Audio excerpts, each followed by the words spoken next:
चाहता हूँ आपने इतने काम किए तो टोरेंट आपने लाई उसकी क्रेडिट क्यों नहीं लिए?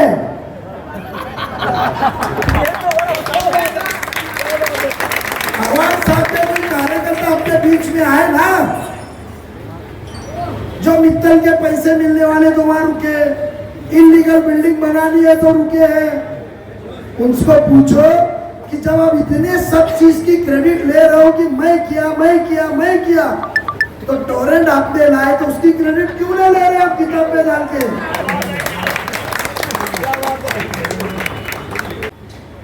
आज ये मजमे के सामने कल आमदार साहब आए और पीछे से जलील डोंगरे ने आवाज दिया, ओ साहब कब्रिस्तान का क्या है बताओ।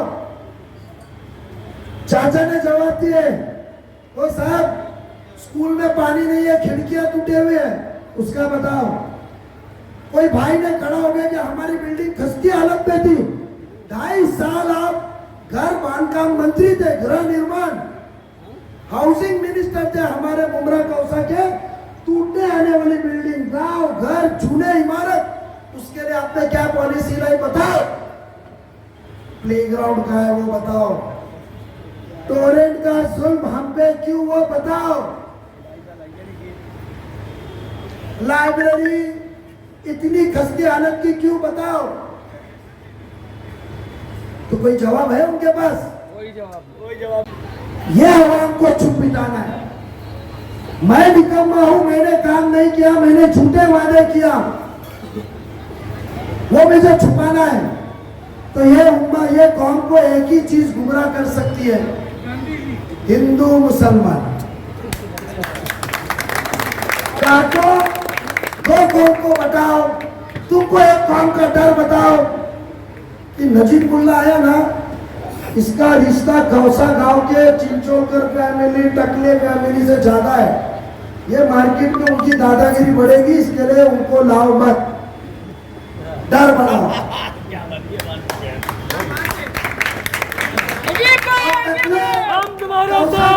हिंदू भाइयों को बोलो जाम जाती वाले हो तो आला ना, तुमचा नाकद न होईल, मार्केट मधून तुम्ही मेन रोडला जाऊ शकत नाही, नवीन रस्ता शोधा तोड़ो। जैसे यहाँ आपस में घर को तोड़ा है, भाई को तोड़ा है, नगर सेवक को तोड़ा है, उसका एक ही इलाज, नजीब को वोट, बीजेपी को वोट। आप सोचेंगे कि जितने जन के नाम लिया जिनके सवाल थे, उस सवाल का हिसाब खत्म। क्यों? बीजेपी आ गई, डर आ गया, ना इत्तेफाकी आ गई, सब सवाल खत्म। यह हकीकत है, ऐसा ही होता है कि नहीं? मुझे बताइए, जब आपको लगता है कि आप बीजेपी में या है, तो आप कलवा में फिर नजीब मुल्ला को मुसलमान क्यों बताते हो? आप पारसिक नगर के मीटिंग में जाके ये क्यों कहते हो कि ये 90 फीट रोड है या 60 फीट रोड है, आलीशान बिल्डिंग बनी है, खूबसूरत बिल्डिंग बनी है, जैसा आपका मित्तल रोड है वैसा रोड है। यहाँ आपने नजीब मुल्ला को पसंद किया तो मुमरा की पूरी आवाम मोटरसाइकिल पे इधर आके बैठेगी, गलत काम करेंगी और उनको रोक नहीं पाओगे। होश और आवाज में इल्जाम लगा रहा हूं, हिम्मत है तो बोले मैंने ऐसा नहीं कहा है। मुझे बताइए ये दो रूप क्यों, फिर एक ही रूप रखे, हम बीजेपी में मत दो वोट, फिर वहां तो हमको मुसलमान मत बनाओ।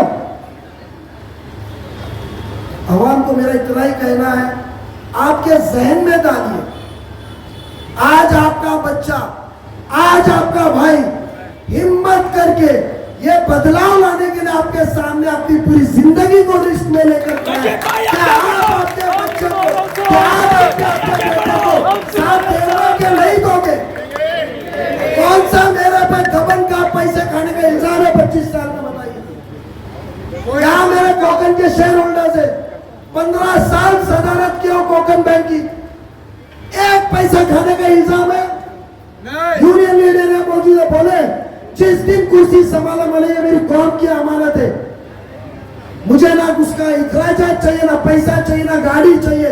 अल्लाह ने मेरे को हर चीज से निकाला, मैंने गाड़ी वापस किया, मीटिंग का पैसा ले लिया, आने जाने का इखराजात नहीं किया, पूरी दुनिया में वो कोकन बैंक को लेकर गया, कोकनियों को मिलाया, बट मैंने 1 रुपए इखराजात दिया कि यूनियन लीडर खड़े अल्फिया बयान देगा, अल्लाह ताला को नाजिल रख के करे कि मैं झूठ बोल रहा हूँ। कभी हिंदू मुस्लिम की आवाज देगा, लोगों को छोड़ने का काम किया हुआ। हाँ,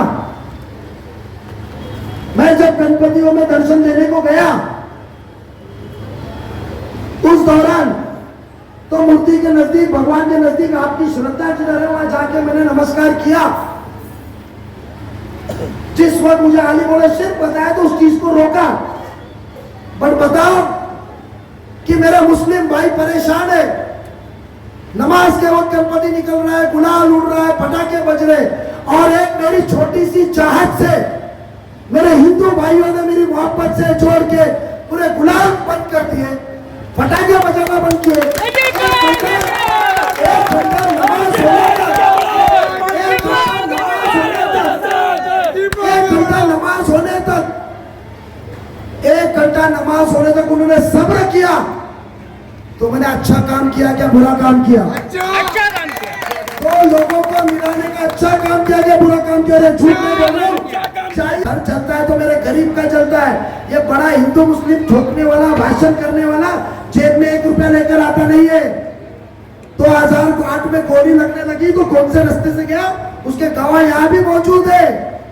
मगर 1 रुपया दूसरे दिन पैसे लेकर आए ना कि गरीब हिंदू या गरीब मुसलमान का घर चलाए, इसको मैं मदद करूं। तो बताओ, उस छोटी सी चीज के लिए मेरे हिंदू भाइयों लोग खुश होके सामने से, आज मस्जिद के सामने पटाखे नहीं पड़ते, 3 मस्जिद लगती है, 2 दरगाह लगते हैं, आज वहां फूल बरसाए जाते हैं। आज उसके 50 मिनट में पटाखे नहीं, उनको कहते हैं कि दुआएं सानी चालू है, नमाज भी नहीं, फातिहा आखिरी चालू, आप रुकिए।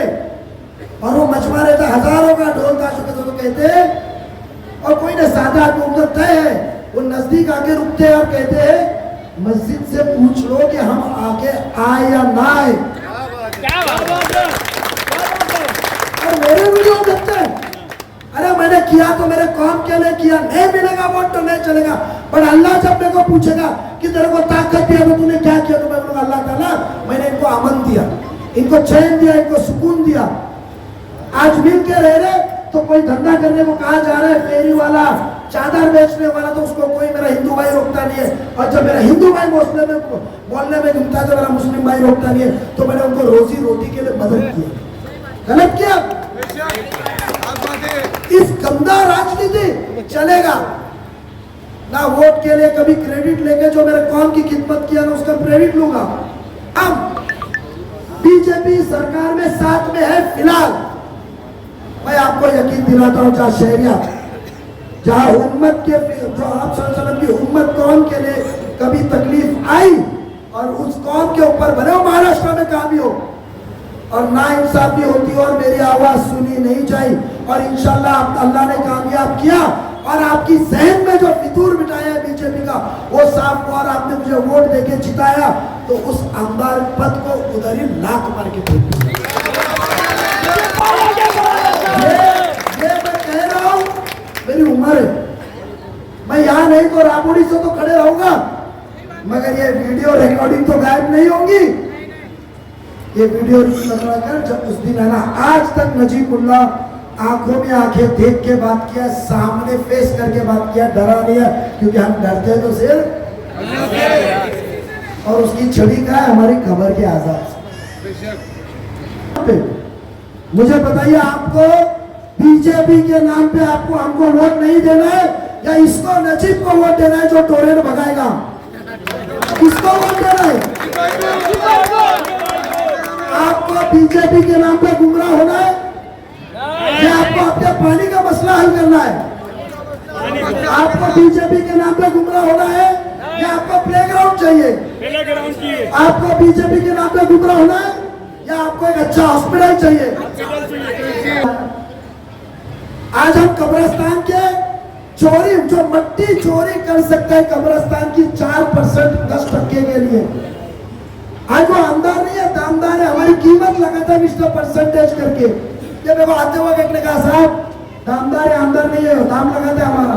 दूसरा पीछे से कहते हैं परसेंटेज है, बोले क्यों, मैंने काम लिया था तो 10% एडवांस देना पड़ा, ऐसा कह रहे थे रास्ते में।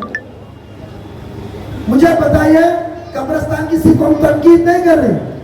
आज आपने किसी ने वोट दिया, वोट तो 20 तारीख को देने वाले, मगर जो कौसा कब्रिस्तान की मित्तल रोड की हालत खराब है, क्योंकि यहाँ कौसा के ट्रस्टी भी कोई मौजूद होगा, आपको रात बेरात वसीले लगते ना, प्लीज हमारे वालिद, हमारी बहन, हमारी माँ, हमारे बच्चे, इनकी तफ्तीर आप कौसा जामे मस्जिद के कब्रिस्तान में कीजिए, मित्तल में कीजिए। ऐसी दरख्वास्त आती है ना, आती है ना, सिर्फ आप तनकीद नहीं कर रहे। आपका वोट लेने के पहले 5 करोड़ रुपया हमने राज्य शासन से, अजीत दादा से, सीएम साहब से, हमने कौसा और मित्तल रोड के कब्रिस्तान को मट्टी डाल के ऊंचा करने के लिए पैसा लाए। आज तक आपके पास उम्मीदवार आश्वासन देके जाता था, आज तक आपको उम्मीदवार वादे देके जाता था, पर हम वो वादा कर रहे जो करके ले रहे। इतना ही नहीं, अमृत नगर कब्रिस्तान की भी हालत खस्ती है, उसके लिए 2 करोड़ रुपए लाए। जो स्कूल में क्लासरूम टूटी हुई है, दरवाजे नहीं है क्लासरूम को, खिड़की नहीं है, बाथरूम में पानी नहीं है, प्लास्टर बराबर नहीं है, छत टूटा हुआ है, गंदगी है। ये कौसा की स्कूल जब 9 स्कूल चलती है, 9,000 के ऊपर हमारा मुस्तकबिल, हमारा फ्यूचर पड़ता है, उसके लिए 5 करोड़ रुपए लाए, टेंडर लगाने। जो कौसा का नाला मस्जिद के यहाँ से जो पीछे आगे जाता है, उसके लिए 2.5 करोड़ रुपया लाए। इतना ही नहीं, जो प्लेग्राउंड की डिमांड मेरे नौजवान कर रहे थे, पहले 50 लाख और अभी 1.5 करोड़ रुपया लाए। मुझे बताइए, 180 करोड़ रुपया कलवा मुबरा के लिए आपका वोट लेने के पहले हमने लाए। बात सोचिए, आपको बीजेपी चाहिए, आपको बीजेपी के ऊपर गुमराह होना चाहिए, या वो शख्स आपका नौजवान बच्चा चाहिए जो आपके वोट लेने के पहले अपना काबिलियत साबित करने को काम करके देता है। आज आपके सामने एक सवाल रखता हूँ, कभी इस मजमे के अंदर आवाज साहब आए तो पूछा, आवाज साहब भाषण हम बाद में सुनेंगे, आप बताइए ये किताब के अंदर जितने भी आपने पन्नों पे फोटो और वादे किए, मैंने किया हो 2014 में, 2019 की उड़ान में और 2024 के ये वादों में, इसमें ये पैसा आपके राज्य शासन से आपने आमदार करके लाए कि ठाणे महानगर पालिका में ये नगर सेवक नगर सेवकों ने मंजूर करके दिए वो पैसे? सवाल पूछो, वो सभागृह में आप बैठे थे कि हमारे नगर सेवक नगर सेविका बैठे थे जिन्होंने पास किए? फर्क इतना था कि जब बड़ा भाई बात करता है तो छोटा भाई चुप बैठता है घर में, यह एहतराम है हमारा। बड़ा भाई माने तो बात कर रहा था, क्रेडिट ले रहा था, माने बोल रहा था मैं किया। ये सब पैसा थाने महापालिका का। आज पानी की तकलीफ है आपको? मुझे बताइए, 2220 करोड़ रुपया 2011 में नजीब मुल्ला ने साइन कर दिया, ठहराव किया था। मुमरा कौसा और दीवा की कुछ हिस्से का पानी की नई लाइन डालना और नई टाकी बनाने के लिए महापालिका ने दिया। कोविड के बाद तिजोरी कम हो गई, ये आमदार नहीं। मैं गया था खासदार शिवकांत जी शिंदे के पास, उन्होंने उंगली पकड़ के हाथ पकड़ के मुझे शिंदे साहब के पास लेकर गए और उन्होंने बोला मुमरा कौसा और दीवा के कुछ हिस्से का पानी का काम रुकेगा नहीं। 23 फरवरी 2023 को, जब हम सरकार में भी नहीं थे, हम राष्ट्रपति साहब एक थे, 220 करोड़ रुपए दिया। छोटी रकम है, पर कहा पानी की टाकी? कहा है 7 पानी की टाकी 2018 में बनाने का था। उड़ान किताब में देखो उसका उल्लेख किया है, पर परसेंटेज आया, पैसा निकले, काम हो क्यों की? मैं आपसे वो वादा करता हूं, तो इसके लिए बीजेपी का फितूर